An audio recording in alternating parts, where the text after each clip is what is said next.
Hola Monse, ¿cómo estás? Buenos días, Víctor. Muy bien, ¿tú? Muy bien. Bueno, voy a presentarte, sobre todo Vale. porque nuestros oyentes todavía no tienen la suerte de conocerte. Bueno, queridos oyentes, mira, hoy tengo la suerte de estar aquí con Monse Jimeno, que es la gerente de la agrupación costera Gran Canaria. Y además quiero darle las gracias porque personalmente recibí la invitación para poder participar en un evento que organizó la agrupación el viernes. Mm. Y tuvimos la suerte de compartir con grandísimos expertos del sector pesquero cuál es la situación que nos encontramos hoy en día en el sector. Y concretamente el tema era sobre packaging, ¿no? Sobre envase, que ya sabéis que es el tema del podcast. Pero bueno, hoy sabéis que últimamente me permito alguna que otra licencia y tenemos la suerte de que esta tarde vamos a hacer lo mismo con una agrupación de mexicana. Y Francisco Gallo, que es el que está al otro lado del charco, en el Pacífico, digo, en el Atlántico, pues va a hacer lo mismo que yo con otra agrupación y vamos a contrastar opiniones. Y el objetivo es a ver si tenemos la suerte de poder juntar las experiencias de las dos agrupaciones, una en cada lado, y ver pues, si entre unos y otros les podemos ir dando distintas soluciones, opciones o ayudarles a mejorar su calidad de vida. Me parece Eh, ideal. Sí, sí, yo creo, sinceramente, ya sabes, Monse, cuando hemos estado hablando, que una de las grandes preocupaciones que tenemos aquí en el podcast es divulgar, ¿no? Y dar conocimiento. Pero muchas veces nos olvidamos, siempre estamos con la parte técnica, ¿no? Y nos olvidamos del productor, de lo que es los agentes que al final nos permiten comer todos los días. Y creo que son a los primeros que les debemos de ayudar, como hacéis vosotros en la agrupación. Y si me permites, oye, cuéntanos exactamente lo que hacéis ahí en la agrupación, porque el otro día me pareció súper interesante. Pues mira, el Grupo de Acción Costera de Gran Canaria es un grupo de desarrollo local. Entonces, el sector pesquero artesanal es nuestro objetivo principal, el desarrollo sostenible de la pesca en la isla y promover la calidad de vida del pescador, del pescador siempre artesanal.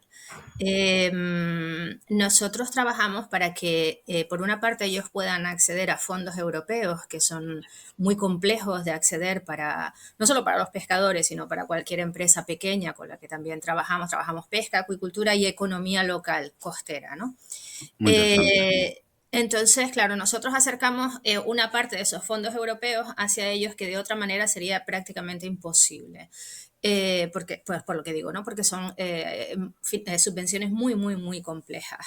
Entonces nosotros damos todo el asesoramiento desde el inicio de decirle, oye, puedes hacer entre estos 4 o 5 objetivos que tenemos, que además ellos han definido previamente, cuáles son sus objetivos de desarrollo para los siguientes 5 años, ¿qué quieres hacer? ¿Qué quieres modernizar? ¿Por dónde quieres ir? ¿No? Entonces, esas ideas que ellos tienen las plasmamos en un proyecto y los acompañamos durante todo el proceso, la verdad. Prácticamente redactamos, es verdad que ellos ejecutan, ellos compran, pues sí, me dicen un camión isotermo para vender directamente mis capturas, ¿no? O quiero modernizar las instalaciones de mi barco, forrarlo para que no pierda frío, no pierdan frío las capturas, ¿no? Entonces, todo ese tipo de cosas que parecen sencillas y que ellos deberían acceder de una manera más sencilla a una financiación pública es muy, muy, muy complejo, tanto desde el momento de la solicitud como la justificación de esas ayudas, ¿no? Y ahí estamos nosotros, en Sí, esa parte de acompañamiento intenso. es cierto. Yo hace muchos años también ayudaba a algunas empresas a preparar las subvenciones. Estaba en otro mundo completamente distinto. Y parece que no, pero todo preparar la documentación, además es farragosa, la tienes que entender bien. Sí.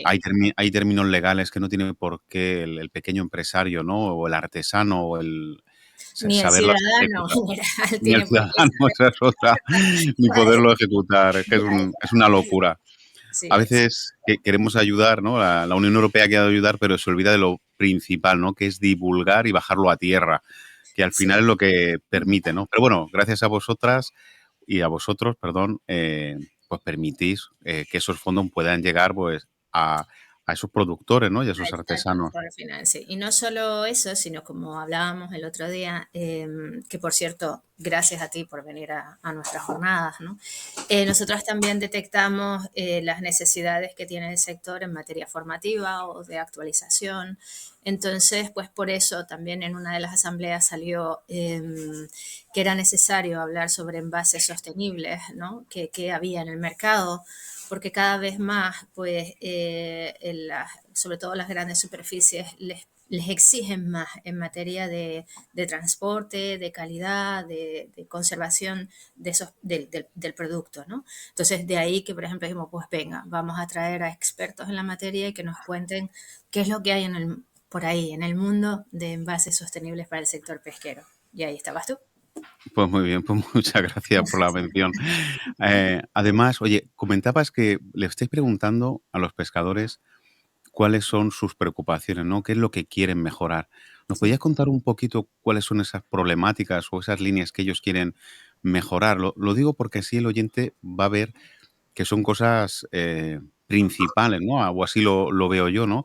Y al final esas pequeñas acciones son las que permiten realmente ayudarles a mejorar.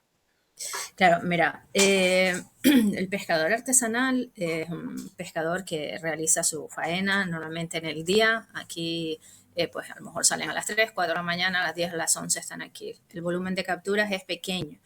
Los atuneros a lo mejor sí hacen los que van a pescar el atún, pero ojo que aquí atún se pesca caña a caña, no a grandes cercos.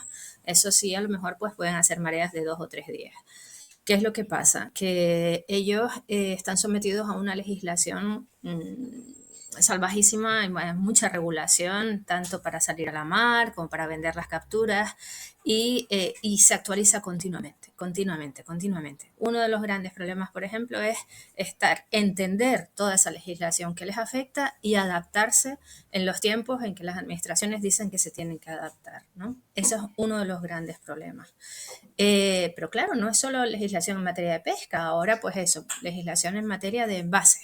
Hay muchísima legislación que les afecta y que les cuesta enormemente estar al día, ¿no? Entonces, una de las demandas, por ejemplo, que recibimos es que eh, mm, les falta personal técnico. Ellos se organizan en cofradías o en cooperativas de pescadores, pero aún así falta personal técnico cualificado para que les haga entender y llegar y saber también defenderse o dialogar con la administración en esas materias tan complejas, ¿no? Por otra parte, no sé cómo funciona en otros sitios, pero aquí el pescador está muy atado al intermediario, es un poco lo que pasa en la agricultura, ¿no? Ellos llegan con sus capturas y se las venden. Aquí en las islas no hay subastas, se hace venta directa. Entonces muchos venden directamente al intermediario, que es quien después vende a las grandes superficies o a las pescaderías pequeñas, ¿no? Entonces es el intermediario el que fija los precios. Es el que fija los Bueno, precios yo, y perdiendo.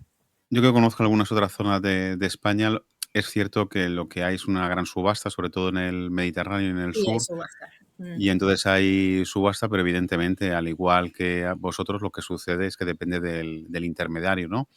Sí, Que establece un precio de salida. Bueno, lo que es la cofradía establece un precio de salida, pero luego va a la baja hasta que compran el lote o los lotes o los lotes. de- Sí, independientemente de cuál sea el tipo de captura que hayan hecho, ¿no? Porque no es lo mismo una gamba roja, como se puede coger en el Mediterráneo, que a lo mejor pues se puede encontrar o un lenguado, ¿no? Pues cada uno sí, tiene su precio de salida, pero también depende incluso pues del tamaño, ¿no? claro. De la visión que ofrezca ese pescado después de la captura, ¿no? Claro, Y aquí igual, ¿eh? No, no es lo mismo una sama grande que, de todas maneras, hay un precio mínimo de partida que se llama, porque correcto, ellos tienen que pasar lo que se llama la primera venta, que es lo que garantiza es el primer punto de trazabilidad del producto, ¿no? Llegan y entonces hay personal autorizado que dice, bueno, pues esta especie, es una sama, digamos, tiene la talla mínima y el peso mínimo. Y según qué especies, si tienen que hacerse análisis de cierto tipo de cosas, como puede ser la ciguatera, pues se retiene y se hace esa comprobación antes de que salgan a la venta. ¿Y qué pasa, por ejemplo, con especies de pelágicos, sardinas, caballa o ya cuando hay época de atún? Los precios son diferentes porque ahí se cogen grandes volúmenes, ¿no? Se cogen grandes correcto. volúmenes. Pero tú piensas, Víctor, cuando tú ves a lo mejor un atún listado que puede estar en una gran superficie a 2 euros o a 1,50 €, ¿a cuánto se lo han pagado al productor, no? exactamente, pues a menos de la mitad, hasta lo que yo sé. Claro, claro. Y al final Entonces, es una vida compleja, es una vida que de hecho, a mí también el otro día me llamó muchísimo la atención lo que comentasteis, ¿no? La falta de hijos, ¿no? Que quieran continuar, ¿no? Que quieran continuar una profesión que es legendaria. Y no claro, solamente sucede con la pesca, ¿no? También nos sucede, por ejemplo, con los carpinteros y los ebanistas, ¿no? Son profesiones sí. artesanas que, bueno, yo Claro, espero que se vayan perdón. recuperando. Claro, es que hay un problema de relevo generacional en el sector pesquero a nivel mundial y en otras profesiones, como tú has dicho, incluso profesiones ligadas al propio sector pesquero, como puede ser el carpintero de ribera, ¿no? El que hace las embarcaciones de madera. Correcto. Aquí en la isla creo que solo nos queda uno, en otras islas quedan más, ¿no? Entonces, por una parte, o sea, es bastante penoso porque ya son profesiones que se han ido tecnificando, ya no es tan penoso como hace 30 o 40 años, ¿no? Son profesiones que usan tecnología, a ver, siguen siendo profesiones duras y estás en el medio ambiente, estás en el mar y hay riesgo, pero ya no son tan duras como antes. Pero claro, está sujeto a una inestabilidad, o sea, cuando te va bien en la pesca, pues se gana dinero, pero cuando te va mal, no. En islas, en sitios como nosotros, donde hay turismo, pues los jóvenes prefieren ganar menos pero tener un sueldo estable, por ejemplo, en la hostelería, ¿no? Y después esas regulaciones de las que habíamos hablado antes, aquí en concreto han hecho mucho daño porque son profesiones que suelen pasar de padres a hijos o de padres a sobrinos, ¿no? Que embarcan desde muy pequeñitos, se les mete la mar en las venas desde pequeños, ¿no? Entonces, ¿qué pasa? Que se prohíbe embarcar a nadie que no sea la tripulación. Y ahí se hace una ruptura total en la cadena de ese relevo generacional, ¿no? O sea, digamos que de alguna manera un agricultor sí puede ir con su hijo a hacer ciertas labores, ¿no? Por supuesto, adecuadas a la edad del niño y tal, pero un pescador ya no lo puede hacer. Entonces, eso ha hecho un Es un daño, problema. es, es Eso sí un, que es un problema. es un problema muy, muy, muy gordo, ¿no? Que no puedas Sobre llevar a tu todo hijo a la mar. Mm, porque además son profesiones que se tienen que vivir desde una edad temprana, sobre todo para conocerla, tener el yo yo me acuerdo, a mi hijo le gusta pescar, ¿no? Y ujú. al final, pues la pesca, aunque sea de caña, ¿no? Sí, de Yo, por orilla. ejemplo, no de orilla, ¿no? Yo no pude, yo no tengo ni idea. Pero bueno, encontramos un señor mayor que fue explicando y te das cuenta que no se aprende de un día para otro, al final lo hace la experiencia que le va transmitiendo ese pescador, los trucos, porque claro, en cada momento hay una situación distinta Correcto. y eso te requiere un tiempo y una experiencia, que eso no lo van a dar en ningún curso de formación, es muy No, difícil. El día a día uno tiene que estar, igual que la agricultura, en el campo, pues aquí uno tiene que estar en el mar para poder aprenderlo. Lo que me, correcto. lo que me ha Mm. gustado de lo que has dicho es que actualmente las profesiones ya no son tan duras. ¿Tú qué perspectivas ves, ¿vale? Para esa nueva salida, ¿no? Que tú, un chico joven, ¿no? Ujú. Te dice, oye, pues a mí me gustaría ser pescador. ¿Cuál sería tu consejo, ¿no? Tu orientación hacia dónde crees que debería orientarse ese nuevo trabajador o ese nuevo aventurero, vamos a decirlo así, ¿no? Emprendedor. Mira, afortunadamente en las islas hay, y supongo que en muchos sitios hay centros de formación náutico-pesqueros de una calidad, pues, de formación profesional elevadísima. Y ahora, con la formación dual, nosotros esperamos que se empiece a solventar más ese problema de decir, vale, imaginemos ese emprendedor que dice, pues yo me quiero, a mí me gusta, yo quiero ser marinero, y en su momento quiero llegar a tener un barco, ¿no? Entonces, primero, evidentemente, hay que acercarse a un centro de formación profesional donde además ya pues tienen unas instalaciones magníficas donde tú ya vas aprendiendo la profesión.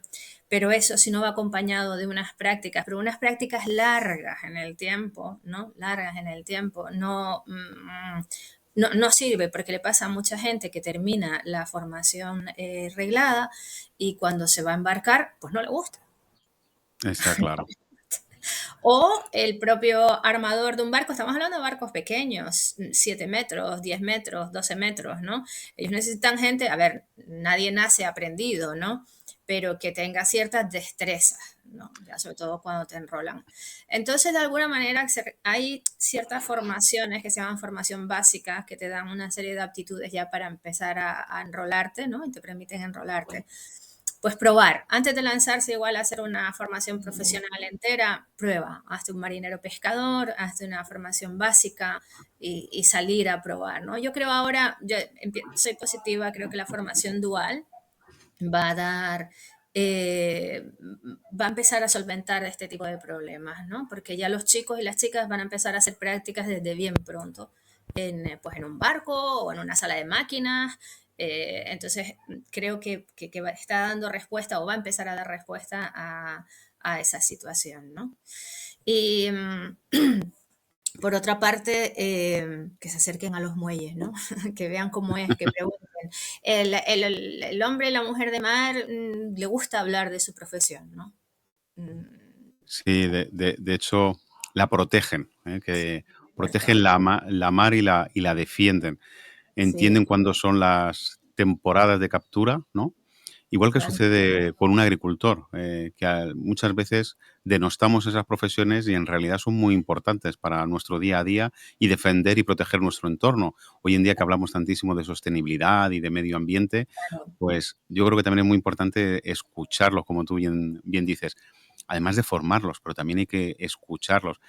Y si actualmente uno de los problemas que hay es que falta formación y esa experiencia, ¿por qué no escuchan al sector? Porque a lo claro. mejor hay chavales que no les gusta estudiar, son gente que les gusta más la práctica y Mm, podrían perfectamente salir a partir de los 16 años, ¿no? O a los 15, siempre y cuando haya autorización, o a lo mejor son sus padres, sus propios familiares que son armadores y tienen sus propios barcos, ¿no?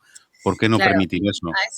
A eso me refiero, ¿no? Hacer, permitir, por supuesto, con todas las normas de seguridad, con todos los conocimientos mínimos necesarios, permitir esos embarques, pues digamos, temprano.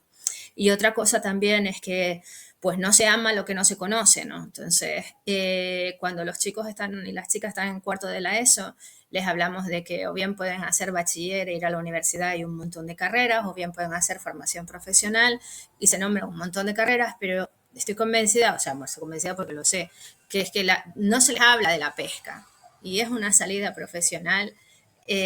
Un buen pescador, un armador, un marinero profesional aquí en las islas, serio, que sabe hacer su profesión, se vive bien, ¿eh? Se gana bien, se vive bien y después tienes una serie de, lo que ellos te hablan, ¿no? De condiciones que no tienes en otro trabajo, la libertad que te da el mar, la libertad de ser tu propio jefe, el estar en un medio totalmente salvaje, rodeado de animales, de belleza, eso hay que transmitirlo y hay que transmitirlo a la gente joven, ¿no? De decir, oye, mira, y esto también es una salida profesional, ¿no? Que no se habla de que el mar es una salida profesional.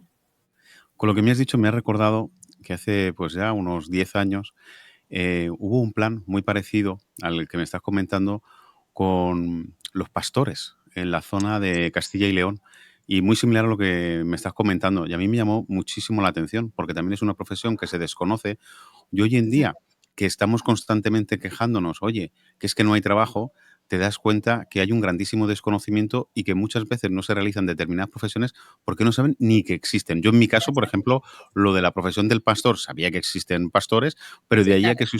que existiese una formación reglada para ser pastor, pues que no lo conocía, ¿no? Igual que lo que me estás contando. Mm. Sabía que existía alguna formación del tema pesquero, más bien de armador, no tanto, y marinero, no tanto de la parte pesquera, pero mira, hoy he aprendido aquí algo nuevo y me parece súper interesante. Sí hay, ¿eh? Sí, y además hay, como digamos, hay distintos niveles, ¿no? Y desde el grado medio a grado superior, y ya después incluso pues puedes irte ya a lo que sería una carrera que ya es para marino mercante o para patrón de altura, ¿no? Patrón de pesca de altura, que eso ya son carreras. Pero antes de eso hay mucha formación, la formación básica, la, digo, la de marinero pescador, en seguridad, y después ya hay patrón costero polivalente, que es el que está por las islas, o sea, todo depende de la distancia a la que te permitan salir para llevar un barco, ¿no? Pero hay muchas Correcto. titulaciones y se puede ir paso a paso y en realidad son titulaciones muy, muy interesantes, de verdad, y con una perspectiva pues de incorporación al mercado laboral importante y Sí, yo creo que hay que dársela a conocer a nuestra gente joven, ¿no? Me encanta la manera y con la pasión que lo cuentas, Monse. La verdad que está muy bien y yo creo que hace mucha falta que haya gente que lo cuente con esa pasión que tú lo transmites, igual que el otro día cuando estábamos en el evento, porque eso Ya, también ayuda mucho a arrastrar a la gente joven a que por lo menos se plantee lo que estás contando, ¿no? claro. Que lo vean como una oportunidad real. Y ya para terminar, oye, ¿cómo ves el tema de la digitalización, ¿no? En el sentido amplio, ¿eh? Podemos hablar de comercio electrónico, venta directa. ¿Cómo lo ves tú en el sector? ¿Lo ves como una oportunidad?